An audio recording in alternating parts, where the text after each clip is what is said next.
Welcome to Trial by Fire, an original podcast by Lexigate.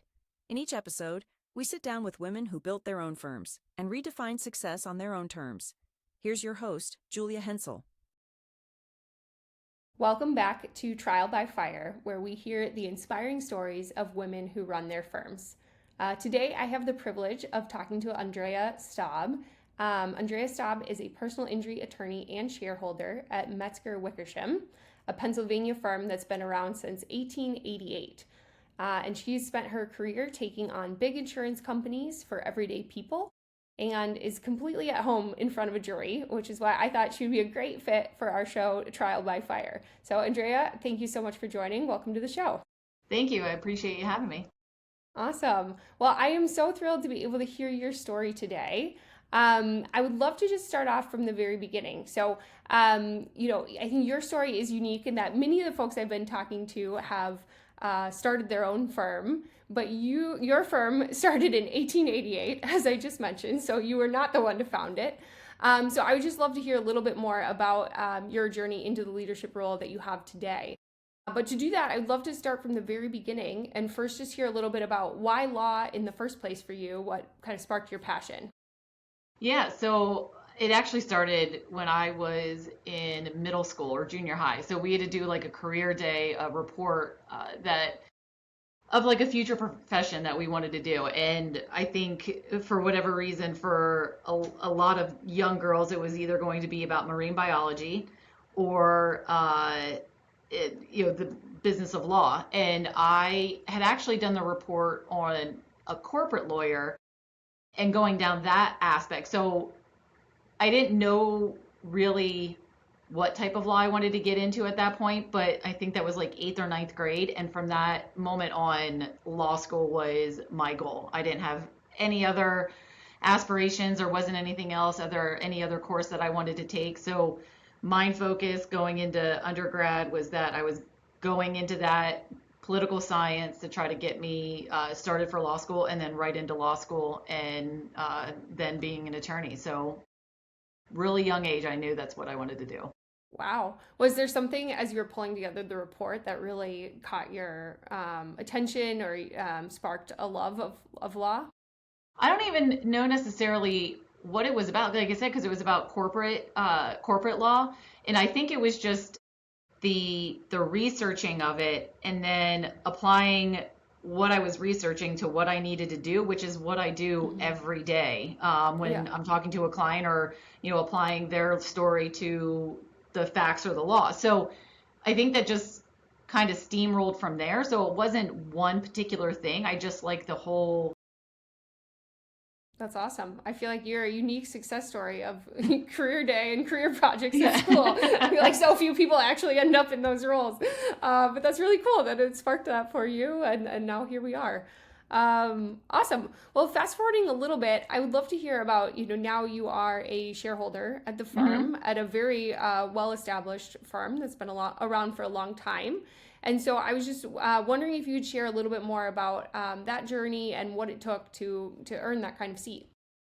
Sure. So I actually, I was lucky enough to start here as an associate attorney right after law school. So I graduated and then passed the bar. And then a few months later, I applied for an open position here as an associate. I got hired, and then I just passed my 16th year with the firm. So I've been here since 2010.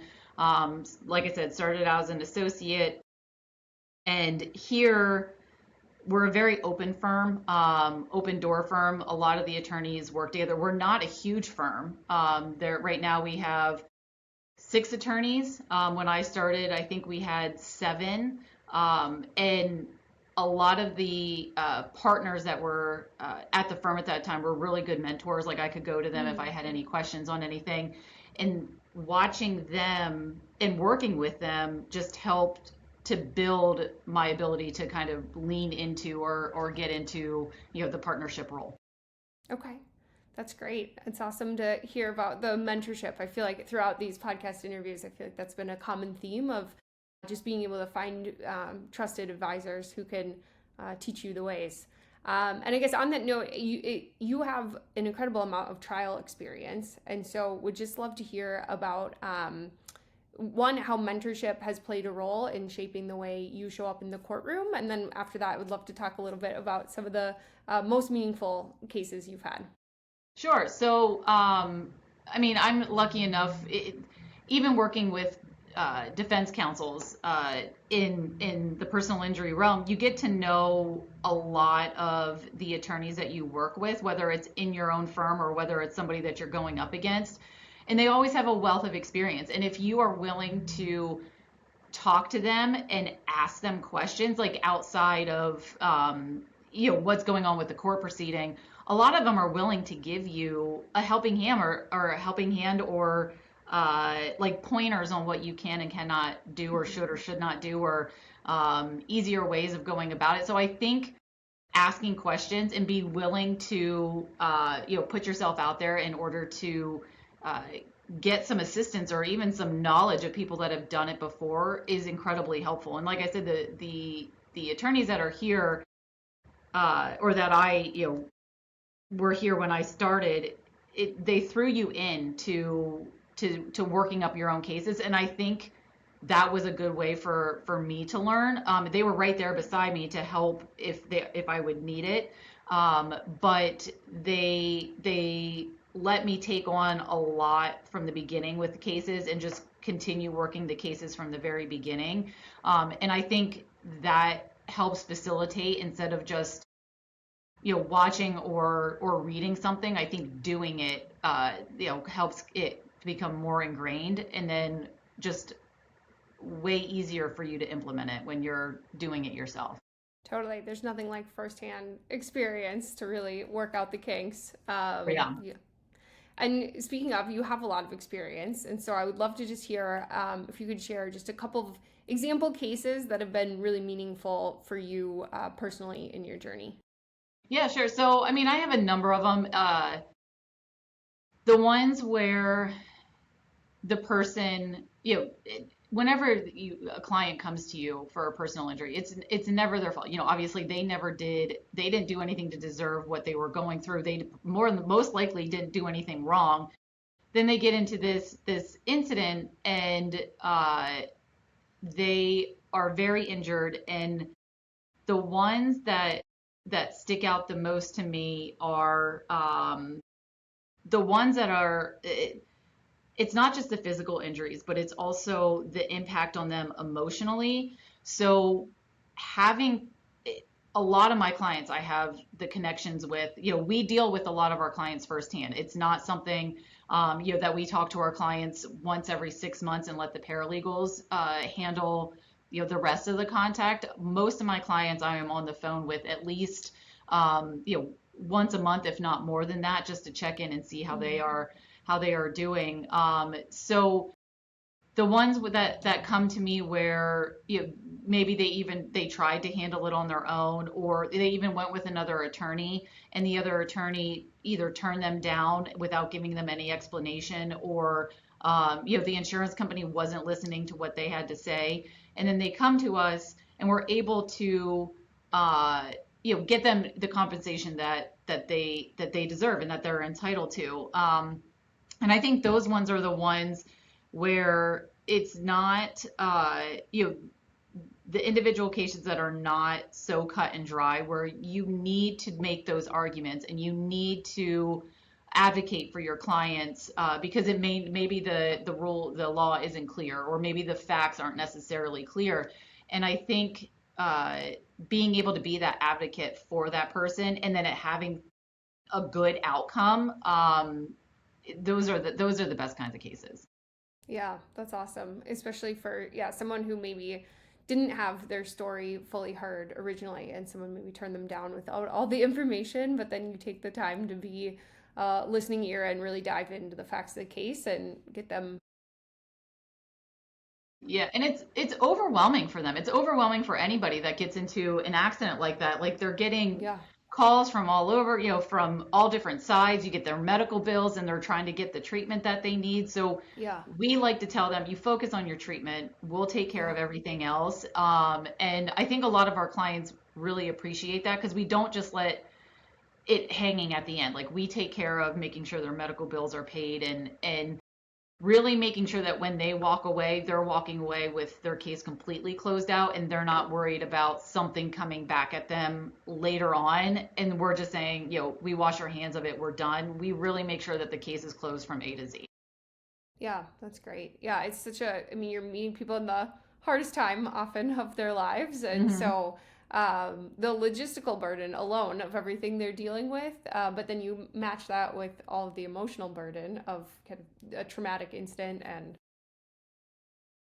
it's a lot for them to handle. And it's nice for them to, many people hopefully are never in more than one of these types of accidents, and hopefully many people are never in any accident, but if they are, they're typically have only been in one, and so everyone's navigating this for the first time. And so it must be amazing for them to have someone like you who can come alongside them and has seen many different repetitions of this and knows how to help. So on that note, you kind of described your style in your bio as being aggressive when you work with the insurance companies, but compassionate with the clients, which I totally hear in everything you were just saying. But that's difficult to hold both at once. So could you tell me a little bit more about finding that balance? Yeah, I think especially with personal injury cases, I think there's got to be a level of empathy that you have for your client, because if you don't, you won't understand where they're coming from. You won't understand what they're going through, and then you won't be able to properly express that to an insurance company. So I think you have to be empathetic and you have to be sympathetic to the client, but then at the other side, like you said, with the insurance company, you got to be more aggressive. Like insurance companies, even if it's your own insurance company, they're a business. They're not out there to help pay out higher settlements. They're there to try to downplay and kind of make it seem like it's not a big deal for what your client is going through. And I think as an attorney, you need to hold that line. Like you need to make sure that they understand that it was a big deal to your client, and when they push back, you have to make sure that you have the evidence, the law, you have everything that you need to make sure that they are properly evaluating everything on your case and not being a pushover. Like we take the cases that that we know that there's a legitimate claim there. We don't try to, I for one don't take the cases where it's questionable and whether there's liability, not necessarily questionable, but if there isn't anything there, I don't just take a case to see what I can get out of it. And I think especially with insurance companies, you work with a lot of the same adjusters. So the adjusters, you don't develop a relationship with them, but you develop a rapport with them. So they know that when I present a case to them, I make sure that every I is dotted, every T is crossed. So they know what is coming from me is legit and that I have the backing for it.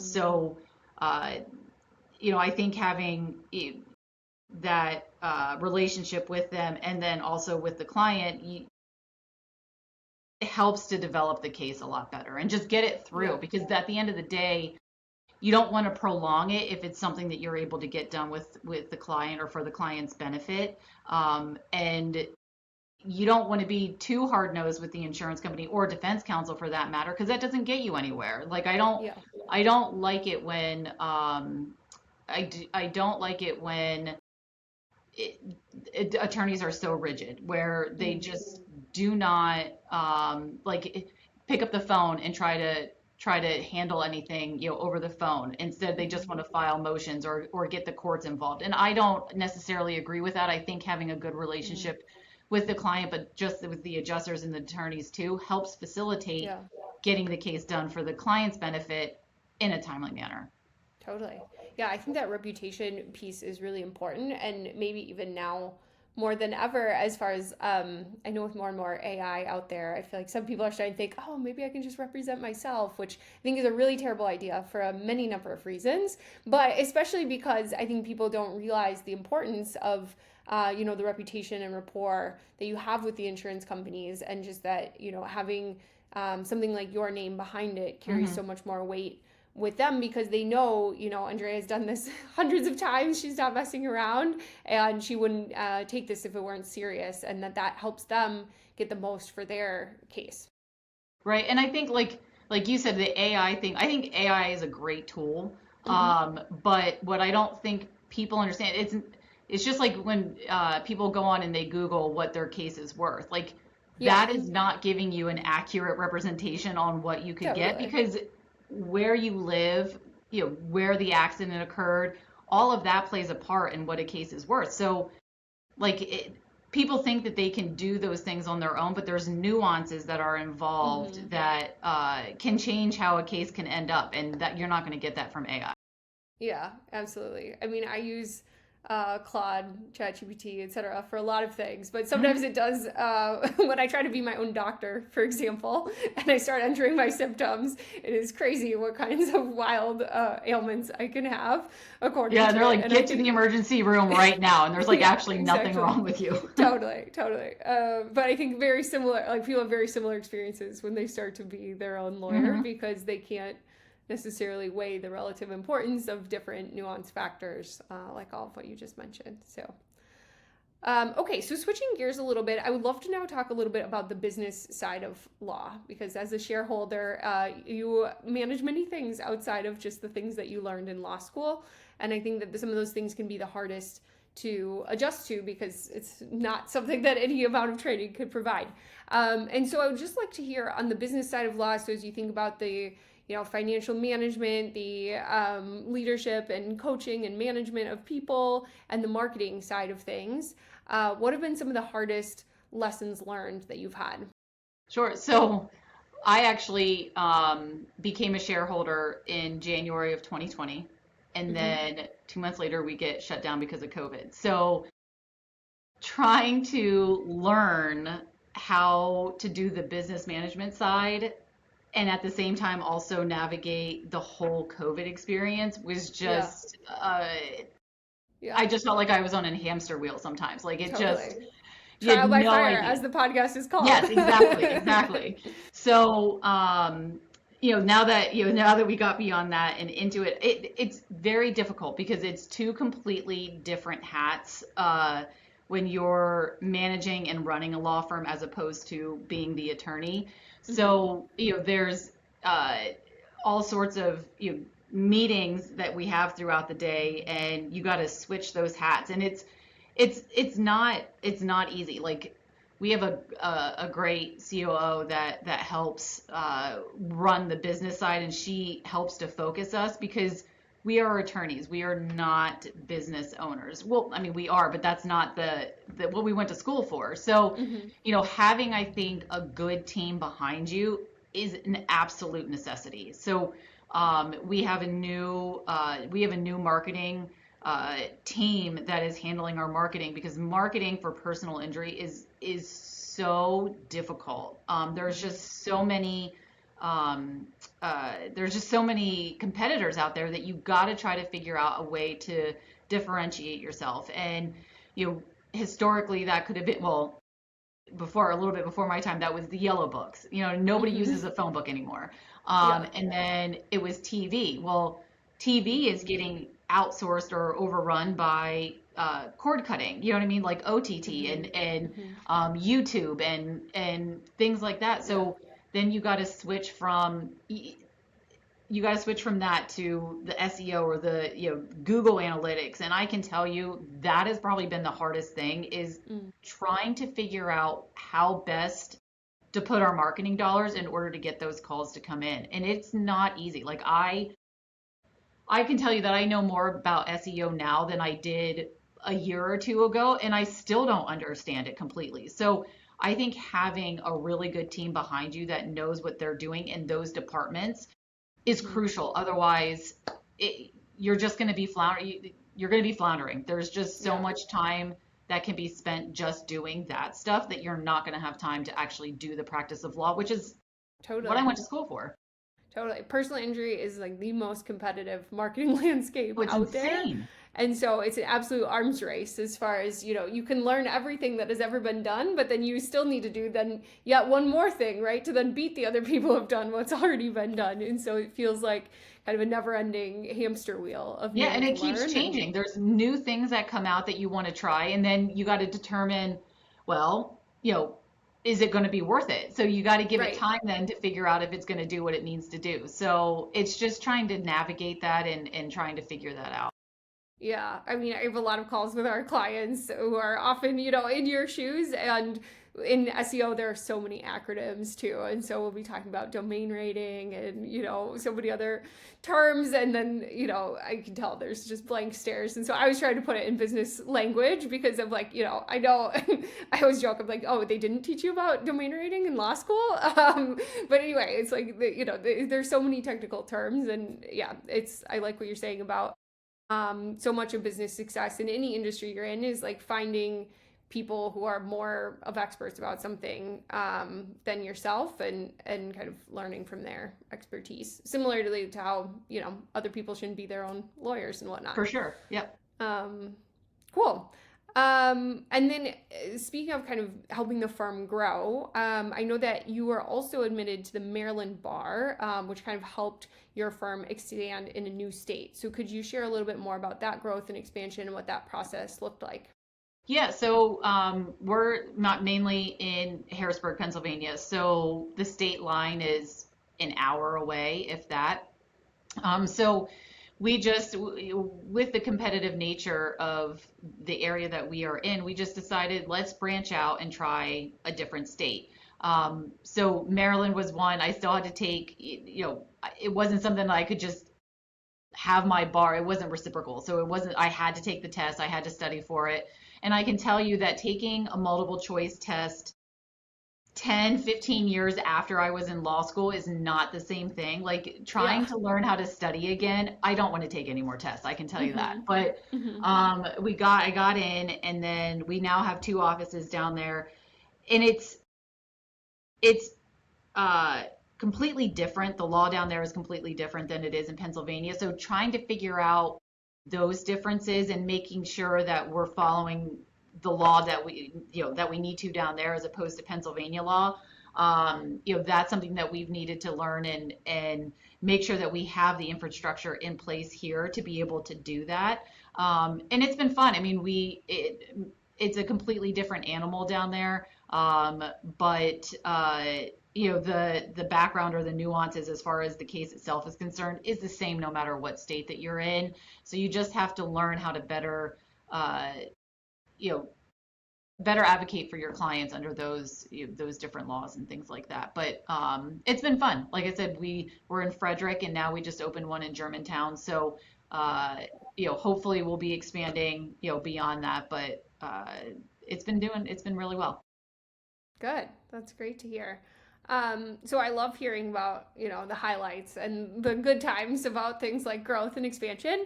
But I also know, being a part owner of a business is hard and there are challenging times. And so I like to give people like a little bit of a realistic glimpse into that. And so I'm curious, have there been any times, and it could be before you were a shareholder too, but any times in your career where you like almost gave up or you're just like, oh man, I don't know if I can do this, or I don't know if this is for me, and what got you through those times? Yeah, so I mean, being an attorney, it can be completely stressful because somebody is relying on you to be able to advocate for them. So you want to make sure that you're doing the best that you can and presenting them in the best way that you can. And sometimes it just doesn't work out. Sometimes there's just something that comes up that just completely torpedoes a case, or you do the best that you can and you go to a trial and unfortunately it doesn't end the way that you wanted it to. And that has happened for me. You go into a case and you think that you have the best case that you can present, and you do the best case that you present, but we have to explain to our clients, those are 12 strangers, usually 12 strangers that you're going up against, and they may not understand the law, and most likely they don't understand the law the way that we do. And so their emotions come into it, and that's what controls kind of how they come out as far as a verdict is concerned. And then it, you're left explaining to the client that unfortunately there's nothing more that can be done. So there has been times where it's been completely stressful, where you go home at the end of the day and your brain's not shut off. You cannot just get out of that mode, or you wake up in the middle of the night and you're like, oh my gosh, I completely forgot about this. And then you're up the rest of the night because that's all you're thinking about. So I think learning how to do that work-life balance is essential. Otherwise, you just get burnout, and that's not doing you a service or your clients a service. So you got to learn to kind of learn how to balance that.